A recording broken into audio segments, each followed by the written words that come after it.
This video is not for kids. Go do your homework. All right, welcome to part 3 of my doll collection tour. Well, actually, this is less of a doll collection tour and more of a doll display tour because, truth be told, I actually have a lot of stuff in boxes. If you haven't watched parts 1 and 2 already, be sure to hop back after this video and watch them because I have a pretty awesome Samantha collection and I don't think you want to miss it. And before we get started, don't forget to check out my new doll shop, johnnysdollshop.com. I just added a ton of new vintage stuff and some of it's already starting to sell out, so hurry over if there's anything you're looking for. I tend to try and price things really well, so things sell pretty fast in general. So yeah, don't forget to hop over there and see if there's anything you're looking for because it helps support this channel and I really appreciate it. All right, for today's video, we're mainly going to see most of my signed dolls. I think 2 of them are in different parts, so you'll have to go see the other parts to see them, but we're going to see the bulk of my signed dolls today and I'm going to talk a little bit about them as well as Kirsten's birthday collection. This is going to be a really fun video for me today because I absolutely love having signed dolls. To me, they're so special to have the creator of American Girl's signature and dating and everything on them, and they're some of the most prized pieces in my collection. And this is the result of spending like all day and all night on eBay, Mercari, and Facebook, and whatever other dark corners of the internet I've managed to find these dolls. But I'm so excited to finally share them with you today. So anyway, let me hop behind the camera and let's talk about some dolls. This is the shelf that I think at first glance everybody is the most jealous of when they look at my display because, as you can see, I have amassed quite a collection of signed dolls. I'm actually a little bit embarrassed because typically people wouldn't have dolls this nice and then like not even have shoes on them or anything. Like, I don't even know what the hell is going on with this right here. I forgot to stage this before filming this video, but I've already started, so you're just gonna have to see what they look like 24/7 here. I really should have at least put a decent pair of underwear on this poor doll, but for now, she's just gonna have to have a wedgie. Sorry about it. But yeah, anyway, so I really like having signed dolls, and I don't know why. I think, again, I'm just kind of open with the fact that I like collecting rare things. You know, I'm not a snob. I really think that I feel like I'm a big advocate for people collecting only the things they want, and certainly like not going into credit card debt or anything to like have a doll collection. So, I love to show this off and I'm really proud of it. And I do like collecting rare things, but I don't think that's for everybody because, I think a lot of people just have different parameters for how they like to collect. Some people only like stuff from their childhood. Some people like things that dolls that look particularly pretty to them, and that means a lot more than like a signature on their chest, especially if it's someone that never has their dolls undressed. I know so many people that have gorgeous, super valuable like Pleasant Company collections that are worth more than mine and nicer dolls and everything, and they're not really into signed dolls because they don't like having their dolls naked, and that's awesome. I think that it's so important to figure out what you like to collect and not just buy something because it's rare and other people want it. But all that said, I really like, I do like to be honest, and I do like collecting rare things because I think it's fun to look for them. And for me, it's sort of like a trophy in a way. And again, I hope that isn't off-putting to people. I'm just trying to be honest because, I think it's really important to be transparent. So of course, I like the look of them too. I mean, I love these dolls, but like, it's not as important to me that some of these are like a little bit on the ugly side. But I really love having the signed and numbered dolls because to me, it feels like a piece of Pleasant Company history. And, I obviously immensely respect Pleasant Rowland as a woman and a business owner and a creative person, everything that she did with this company. And it's been such a huge part of my childhood, believe it or not, even though I didn't have the dolls. I spent so much time thinking about them. And now as an adult, this has become like a really big part of my life now that I really enjoy. So I think having this part of my collection, to me, again, it just shows my personal love for the company and the history of it. So with all of that said, yeah, I'm trying not to do that thing that influencers do that are like, I'm not trying to brag. I mean, I am bragging about my collection. That's why I'm uploading all this for the internet to look at. It is bragging, but at the same time, I hope that stuff like this doesn't make people feel like, oh, well, my collection sucks because I don't have a signed doll. That's absolutely not the case. This is just what I find important for my collection and things that I like to have. And that said, I think I'm actually going to sell a couple of these dolls. So anyway, I'll go down the line just so I can kind of tell you a little bit about each doll.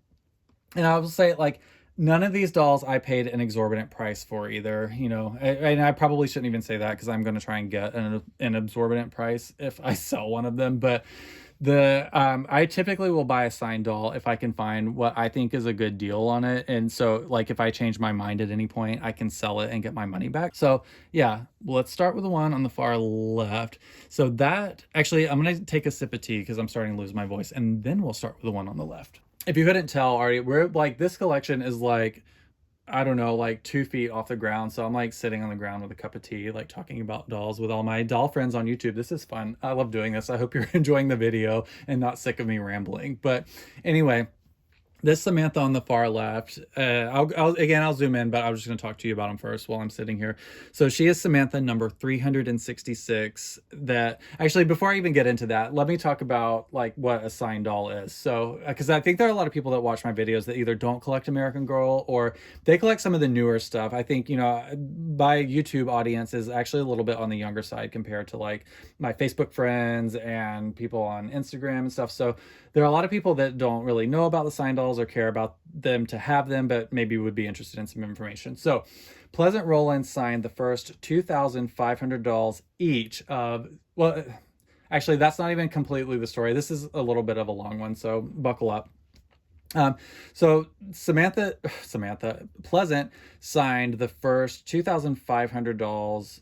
I just said the same thing I said I wasn't going to say. I think I'm starting to lose my mind. So anyway, she signed 2,500 dolls each of Samantha, Molly, and Kirsten, and they weren't necessarily the first 2,500. So if you see Samantha number 2000, she wasn't the 2000th Samantha ever made. She's just the 2000th Samantha that was ever signed. So keep that in mind when you see like a number doll, especially if you see one with a higher number. It just means that's the number in like the order in which she was signed, not the number that existed. So when you see like Samantha number, like I will say 2500, she was probably made in mid 1987 and signed somewhere around the summer or like late 1987. But anyway, this is getting rambly. So this is number 366, and she is dated in November of 1986. And one really interesting thing about her is that she has darker eyes and large teeth, which is abnormal for a 1986 doll.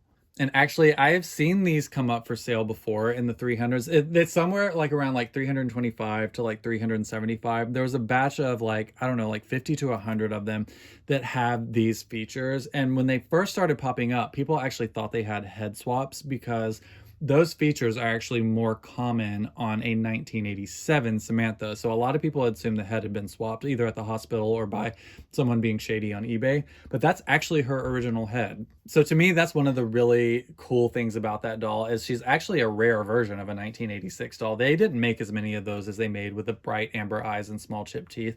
So I really love having her, and November is my birth month. So I think it's really fun to have one signed and dated from November 1986. And again, we'll zoom in up on her, but just while we're talking, her entire dating number and signature is all done by hand by Pleasant Rowland, and she's the only one on this shelf that is completely numbered by Pleasant Rowland. The only other one I have that's like that is my Samantha number 230, which I showed in the last video. And if you haven't seen that, please go back and watch it because I have an insane Samantha collection. So yeah, Samantha number 366. Next in line is Kirsten number 702. And again, that's a very low number. I think anything under 1,000 is considered a low number in signed Pleasant Company dolls because, again, 2,500 is the highest number. And those mostly, I think, sold out by late 1987. So you're only ever going to see signed dolls signed in 1987 or 1986, but they actually sold some in 1988. So I think they still had Kirsten and Molly left over. So you will find some signed dolls like in the high 2000s, or they will be signed and dated in 1987, but the certificate of authenticity will actually be dated 1988. And it's super weird, but that's how they did it. So anyway, I don't have ones with a certificate of authenticity that are that late. But anyway, Kirsten number 702 is a really low number, and I ended up having to re-wig her, and I don't like that wig, so I'm eventually gonna swap it out for another one. But she has a really pretty face and really light colored eyes. She's got big teeth, so she's an early signed doll. And like I said, 702 is still really low for Kirsten. She's signed in 1987. I really, really want one from September of 1986, and she'll cost a fortune. So I've got my eye out, but for now, she'll do. The Molly in the middle here is actually my most recent signed doll acquisition. I got her, I think, just a few weeks ago. Again, another cool thing about her, she's got the big teeth, like an early 1987. She's number 674, which is actually my lowest number signed Molly. But again, 1987, I will probably sell her before long because she didn't come with a certificate of authenticity. So I don't know that I will keep her much longer, but I do like her, so she's gonna hang out. Look, I haven't even put ribbons in her hair. She just has clear elastics. That's really sad. Like I said, I didn't prepare the shelf, and I should have. Sorry. Maybe on the next tour they'll look a little bit better, but truth be told, some of them might not be here, and I might have more. So this is what you get. And then to the right of her is Molly number 726, which again, a very low number for a signed doll. And she is still in the process of being rehabbed. I have fixed her eyes. She came with silver eye, so I've repainted her silver eye. And her bangs were cut so short she looked like Courtney Cox from Scream 3. So this is actually a new set of bangs that I'm working on attaching. But these are just, like, this is on like a toupee right now. So I'll take this off at the end so we can all have a laugh. But for now, this is basically bang toupee. So what I'm going to do is divide this into its wefts and sew them in so this actually looks more natural and better. But for now, that's what she looks like because I have a million doll projects on and it looks good enough. So she's just going to stay like that for a little while. Oh, but yeah, I got her from the original owner and she has her certificate of authenticity. Let me bring it down. I actually have it with my Molly collection, but you can see here. I actually do have her certificate of authenticity, again, signed by Pleasant Rowland, and I think numbered and dated by one of the employees. But very, very cool. These are so hard to find with signed dolls. Like, to get a signed doll is rare enough, but when they have the COA like this, it is so satisfying because these are so hard to find. And the final signed doll I have on display with my signed doll display is Molly number 1801. Nothing terribly special about her. Again, it's not like I got her at the thrift store. I got an okay deal on her.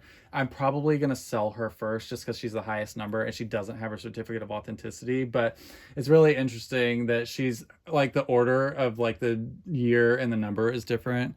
I'll come in closer in a second, but like the 1987 was done by Pleasant Rowland on this one. You can tell because the ink is a different color, but so it says Pleasant Rowland 1987, then Molly the number, whereas this one is Pleasant signature, Molly the number in the year. So they did them like different just depending on like what they, I guess, felt like doing when they were doing the batch. So anyway, this she has a wig swap too. So between that and just being a higher number, this is probably going to be the first signed doll I sell. So she's probably not going to be here a whole lot longer, but I figured I'd show her in the display anyway, because I feel like it's kind of impressive to have this many signed dolls. And it's not even all my signed dolls. I've got this one, the 230 that I had in the last video, and I've actually got one more upstairs that I'm rehabbing that I'm actually going to sell. I'm not even going to put her on the display because I don't want to get attached. So anyway, yeah, that is 5 of my 7 signed Pleasant Company dolls. And that sounds crazy to say out loud. Let's zoom in really quick and have a look at them.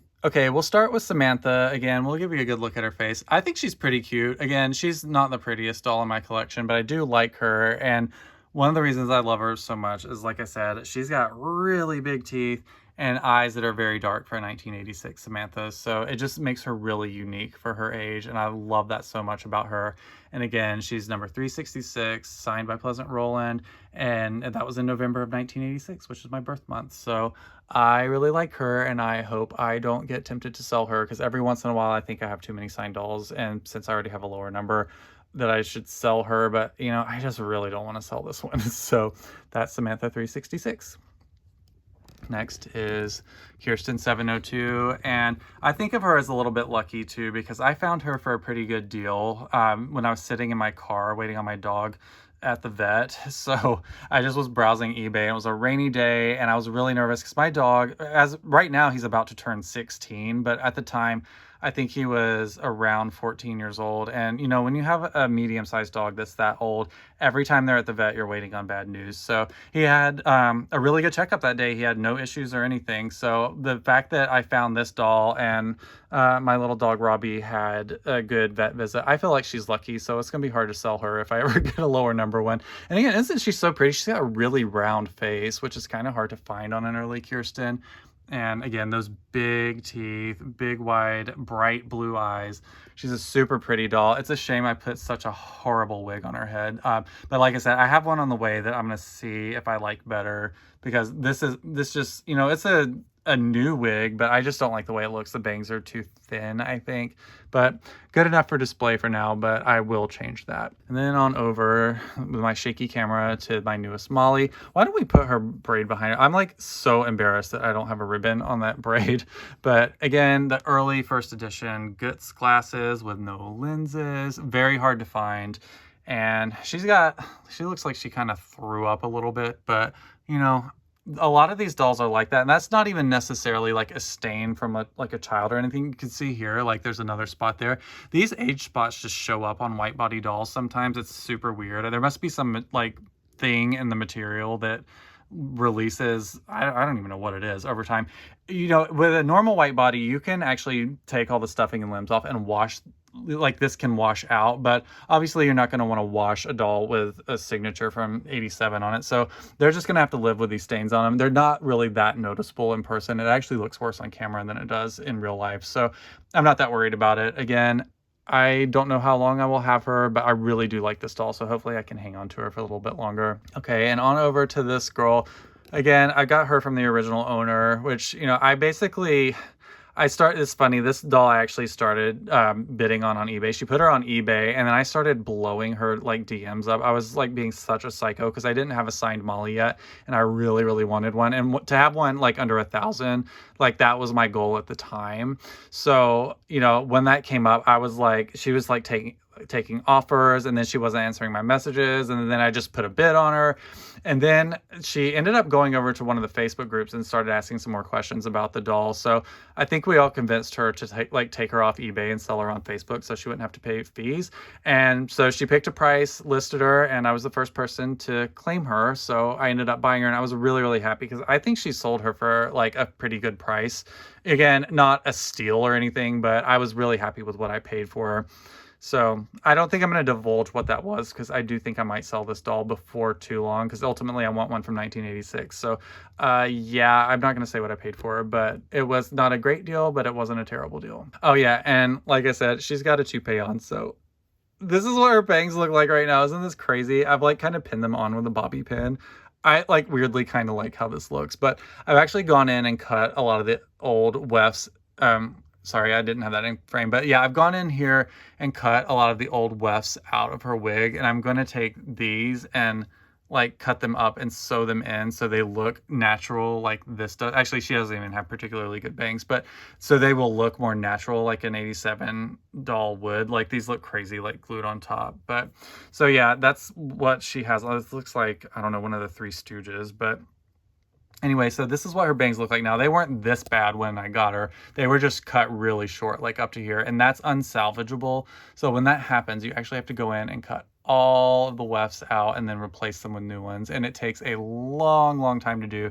And I've started the process, but like I said, I've got a lot of doll projects going on. So I kind of put that on the back burner for now, but eventually I will get her fixed up. And again, this Molly over here, I'm not going to take her wig off because, I mean, this is basically turning into like a bad lip sync on RuPaul's Drag Race. But this, anyway, is probably the one I'm going to sell first. Like I said, she came to me without a wig. And so, again, a higher number. Super cute. Somebody's going to love having her. But I'm just so deep in this collection now that, there's no point in me like hoarding this many, and having one in the 1800s just isn't my goal for my collection. I'm really trying to get ones in the single digits, which is so hard. But anyway, these are all my signed dolls. I think I'm going to leave her like this. This looks absolutely stupid, and it like makes me happy. But anyway, this is my signed doll shelf. I have one more thing to show you on here that I think is really exciting. So if we move this one out of the way, you can see here, I actually actually have a bunch of the original style gift boxes that these dolls came in. That's how they referred to them in the catalogs. They called them gift boxes. So essentially they're very similar. Let me back up here. They're very similar to the burgundy boxes that they started using in 1988 through 1992. But the difference is they're like a little bit lighter of a red. They're thinner, especially the bases. The bases are just made with chipboard. They're not like a corrugated cardboard. And I don't want to take these out because I don't want to damage them. But this is actually like a satin ribbon. Like they had custom printed satin ribbon in this like cream color with the American Girls collection on it. And they basically wrapped it around just the lid of the box. So it's basically just wrapped and tucked under the, like on the underside of the lid, and it's just taped in there. And then this here is just a sticker. And a lot of times these get ripped over the years, so it's really nice to have one with a sticker still intact. But yeah, I have probably about 7 or 8 boxes in that style. And again, they're really hard to come by. I mean, if you ever see that on eBay, it's not on there for long unless they've just charged an exorbitant amount. I mean, I've seen people pay like over $100 for just the box before, but you know, I think in the right climate, you could probably get a few hundred for just the box if it was in good condition. So I love having that many boxes. Again, it just kind of helps set the display off. I love having the original packaging. A quick intermission before I show you the final shelf on the bottom. I forgot to show you, I keep my Our New Baby stuff on this top shelf up here. And again, the collection isn't vast, but I have my African American one right here on the left, which is my favorite. And then in the box, I actually showed him on the channel, but he's still strapped in. I've got the Caucasian one in there. I need to get a second one to kind of display in front of the box. And then I have the Asian one there. And these are all first editions, so that's really awesome. But I don't really avidly collect this collection. I'm just trying to get everything from the first year. And again, you can see up here, this doesn't even look that great up here. It's just sort of where I keep extra stuff. And when I move, I'm going to try and do a little bit better job of making the display look really nice. But oh, I probably should have shown this in my Samantha collection, but that is her first edition gingerbread house. That's like the edible version of it. It is probably the rarest thing in my collection, or at least like it's the hardest thing to find, I think, of everything I have, of very many hard things to find. So I am so lucky and happy to have that in my collection. But yeah, that's kind of what's up on top of all of this. All right, anyway, back to the show.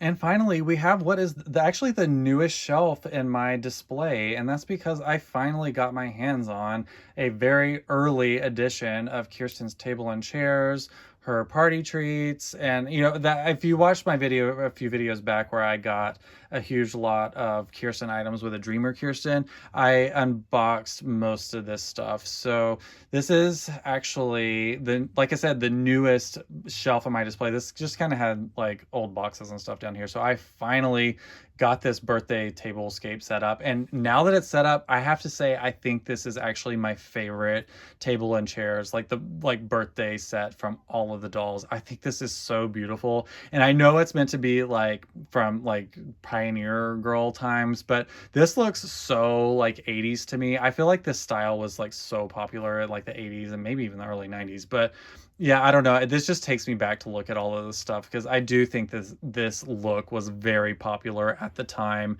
that these dolls were released. And yeah, it just really warms my heart to look at all of this stuff. I just think all the details on here are like so spectacular. I love this set. So yeah, again, there's not a whole lot to talk about this because nothing that you're seeing right now is truly first edition, I don't think, because I think this table was like bought in like 1988 or 1989.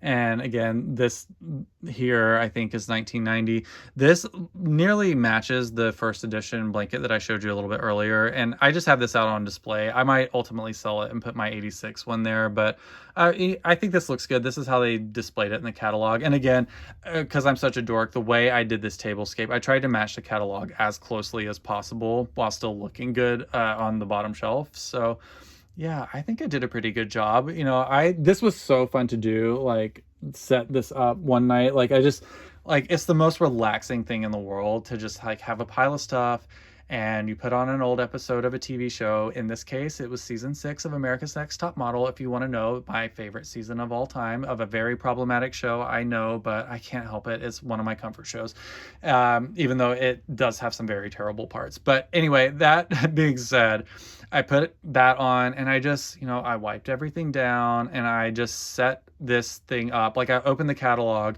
and just put everything on here just so. And when I tell you, like, I am never more relaxed and calm than just doing that exact thing, is watching an old television show and just like setting up my display for my dolls and their accessories. And everybody has their thing, and right now that's my thing. So like I said, nothing terribly amazing about everything on here. I will give you a consolation prize though, because this pottery set I think is from 1988, and so it's a second edition, but I actually have the first edition and I want to show it to you. So let me hop over there and grab it really quick. I'm going to try and show this as best as I can without destroying it, because this stuff is so fragile. If I break this, I will actually have a meltdown on camera. But this is the original gift box that they came in. And again, I bid on this on eBay, so I didn't get a great deal on it. But well, let's say I just got it for a lot lower than I bid on it. And I'm really happy with what I paid for it. So anyway, again, this is the original burgundy box with the satin ribbon. They didn't tape these on the inside. These actually wrapped around the back, but if you look in here, this is all the original pottery from Kirsten's Pottery from 1987. Mint and crisp, unbroken, unused, all wrapped up. Let me set this down and I'll show you the main thing that makes it identifiable as a first edition. All of this pottery is super light. Like, you'll notice that the painting on it is a lot more faint and hand done looking than some of the later versions.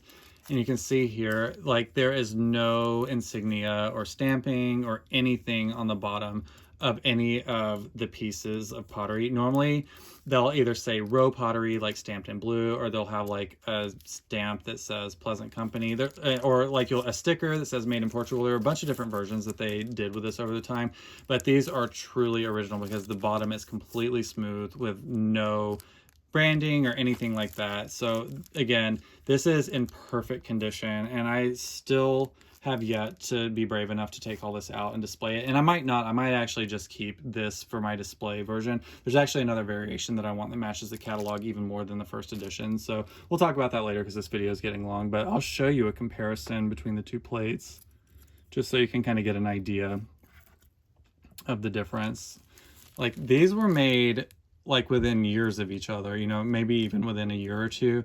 And you can see the vast difference in the way they're made, and even the size. Like, the plates on the oldest ones are a little bit bigger, but you can see here, even though it's faded, it has the Rowe Pottery stamp on it. So yeah, I just thought that was an interesting detail. Again, most people don't care about this stuff, and as I'm looking at my display, I can tell why. Like, the difference is so subtle between what is like a first edition versus an early, or even some of the later stuff. So you kind of have to be like a little bit off your rocker a bit to collect the way I do. But to me, again, it's fun. I love trying to collect the rare old things. It's just, I love the hunt of everything. But as you can see, there is certainly no problem with a later edition set of things, because it is still so beautiful. And I have to say, maybe that's part of the newness talking, but I love the accessories for Pleasant Company as much as I love the dolls, which, sounds hypocritical because as you look at my collection, it's mostly dolls. But I have to say, like, the accessories are just as much a part of it for me, because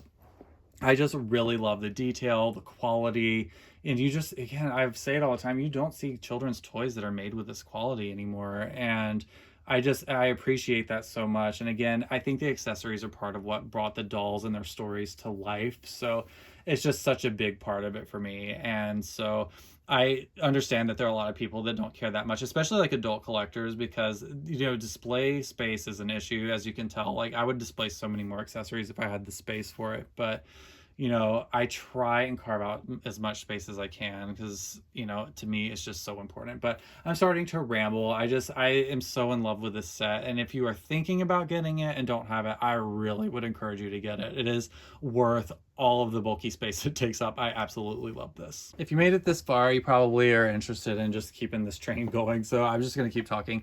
So this is actually a Kirsten that I just took out of my collection to get her ready for sale. I've had her for a while. And again, just, if you collect like I do, I don't always get attached to dolls. I try and say, like, everybody might be for sale at some point, because I really love upgrading things and trying to find older versions and stuff. And this was a mint condition 1988 Kirsten. Again, a white body. I guess, again, I forget that most people don't like know to assume that anything from the 80s is white body, but all of my Kirsten dolls are white body. And again, this is one of the later ones. Actually, this is the oldest or the newest Kirsten I have that's a white body, and you can see here again she's got a very crisp, clean white body. She's basically mint condition. She has her original meat outfit. It's like perfectly complete. She's got her factory braids, and even though they've dry rotted like all the rubber bands do over time, like it's impossible to find a doll with the original rubber bands that haven't rotted out, but they're still there. Like the pieces of them are there, and she has her original factory braids in the original style. Like she is untouched.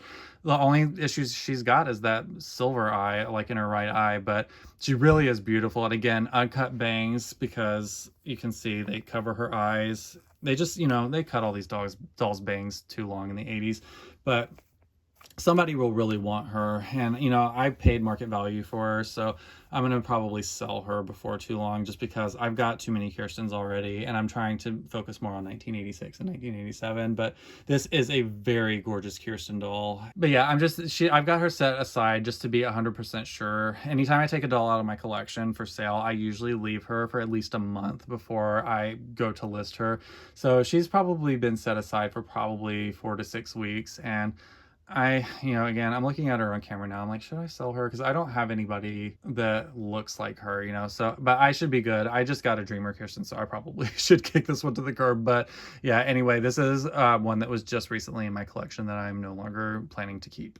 Say bye-bye. So that's it for part 3. Please be sure you're subscribed to the channel, because I still have parts 4 and 5 and maybe even 6 coming up, and I'm really excited to show you some of the super rare stuff I have. And if you hit the notification bell, you'll actually get an alert when the next video goes up, and who knows, I might actually have an announcement for the doll shop and you'll be the first to know. And as if I haven't said it 1,000 times already, you can shop at johnnysdollshop.com. Again, that really helps out my channel. I'm doing this full time now, so I really truly appreciate all the support that's come my way. It means the world to me. If you want even more doll content, don't forget to follow me on TikTok and Instagram at iDreamOfJohnny. Thanks so much for hanging out with me today. I cannot wait to see you soon.